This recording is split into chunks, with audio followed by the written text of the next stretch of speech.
Over 15 years, the volunteers of the Popes Glen Bushcare Group, in partnership with Blue Mountains City Council, turned an environmental wasteland into a functioning wetland, on the way to becoming a Blue Mountains swamp community.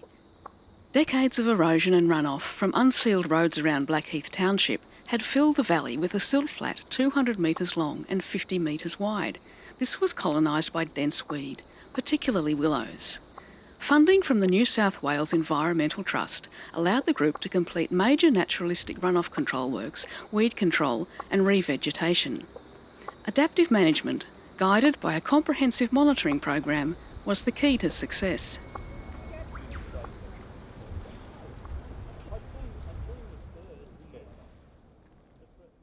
We were very aware that we had to be very careful not to remove vegetation so quickly that we'd risk destabilising the silt flat if there was a storm surge.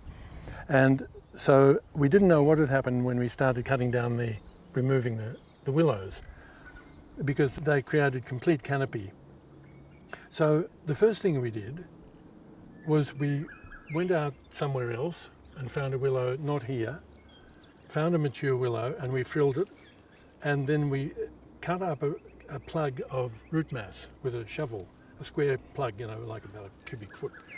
And we did that every 3 months for a year, to see how long do the roots maintain their integrity after you poison the tree. And we found, surprisingly, that they retain their integrity for at least a year, because it takes nearly that long for the tree to die. So we said, well, that's great, because that means that we can poison a tree and begin planting around it straight away, and by the time the tree is dead and we're having it felled, our plantings will have become established and stabilised the bare patch left by the removal of the tree. So we removed the willows progressively, but in a patchwork, so we didn't clear one area at a time. Let's see if I can find it again. Yeah, there we go. I pointed out these two signs, these two little signs here that are deep into the willow forest.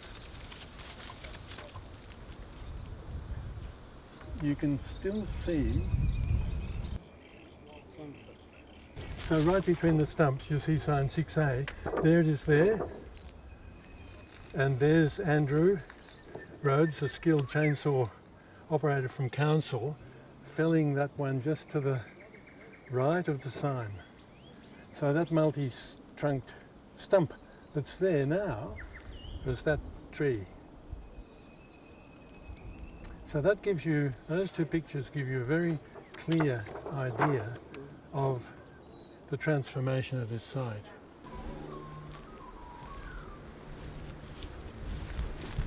We had huge numbers of mature pines in this catchment when we started, and we had a number of grants from various organisations to take out, for specific purpose grants, to take out a particular number of pines. You'll see a bit further down that we've killed and felled a whole lot of them, and there's some more still to fell. And this one's days are up. Its days are numbered, because you can see it's dying at the top, and bits are falling off. So it's a public health hazard, and it's going to be felled in the next couple of weeks probably and chipped. This site here that you're seeing here, this is a view of what it was like in 2002 when we started. It's dominated by huge multi-trunked Salix fragilis growing on the silt flat, and along the slopes here this is a big infestation of pussy willow, Salix purpurea, is it, I think? Yeah, Salix purpurea.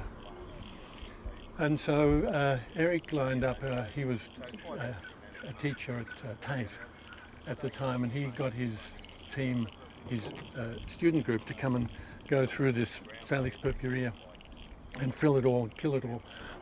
And once it was dead, we were able to cut it down, and because it's highly invasive.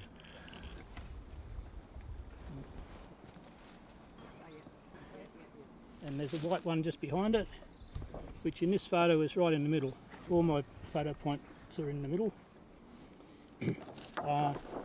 This is less than 4 years ago. You've got large willows and privet, and in the foreground is small willows and privet. This is actually one of the spots where I do my veg survey. I've got a 10 by 40 metre transect straight across here, and this year, which is year 5, this year that's just finished, my surveys told me that we've reached a tipping point where there are less than 50% of that flat bit there as weeds. Okay. And most of that's buttercup. Mm-hmm. Okay. Yeah. Which is a more than terrific outcome from more where than you started. 50%. More than 50% native, which mostly is the Carex gordichardiana, but there's a few things that we've planted. So 4 years ago and you've only got 50% weeds left, it's pretty good. Yeah, I well, think so. we started off with 90%, Yeah. yeah, or more, I forget, but yeah, something like that. You're watching it. Yeah. No, we're watching the wren behind Oh you. yeah, okay. Yeah. Yeah. Yeah, so you can see the large willow stumps that are still there. Most of those sort of willows, I think the biggest one we had was 13 limbs, each 600 diameter, thereabouts. So a lot of, and there were just walls of privet, mostly near the creek, but also in any of the wet spots across, and honeysuckle, That was just a bird, mate. the blue one. Yep. Yeah. That's right. Yeah. So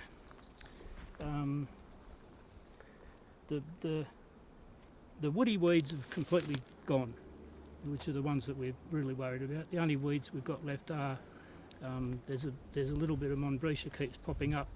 There's honeysuckle, but that's manageable. There's some ivy, and it's all manageable and it's all small, apart from the buttercup, which, as I explained to the other people, because we started at the other end, we don't really worry about the buttercup anymore because we know that it's either going to be drowned out or shaded out, and anything that's left when we're more advanced, we can deal with it. Yeah.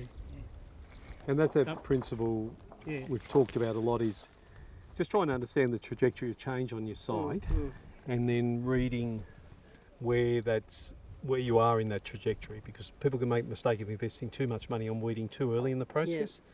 And in fact the whole system is shifting, like the water levels are changing, and we've got this big body of Adept here which is clearly sitting in a pool which wasn't previously. So we allow a certain amount of that to reset itself, work out what's getting flooded out, what's been left on the margins, and then determine where the best use of those hours are. So it's something we're working across a lot of our systems on, is trying to get that understanding of the trajectory of change and when to intervene, because it's very easy to burn a lot of money at the front end of a project on a transitioning landscape.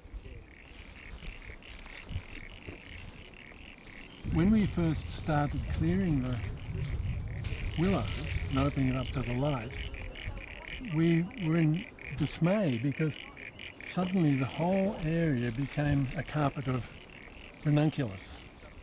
And we worked and worked and worked trying to control it, trying to weed it. Tried a little bit of spraying and couldn't do much of that because it's on a watercourse. Hand weeding is totally futile. So we were in despair about that, and we wrote to the Environmental Trust and said, this is what's happened and we can't commit ourselves to the whole area that we committed to. Can we please reduce our area from half of the silt flat to 1/3 of it, and but still plant the same number of plants that we committed to planting, and they agreed to that.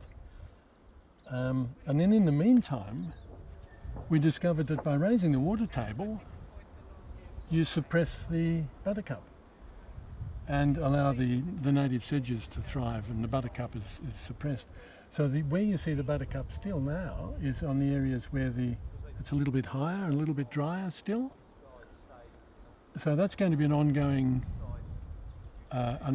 project, is to continue to raise the water table right across this site to suppress the ranunculus in the rest of it.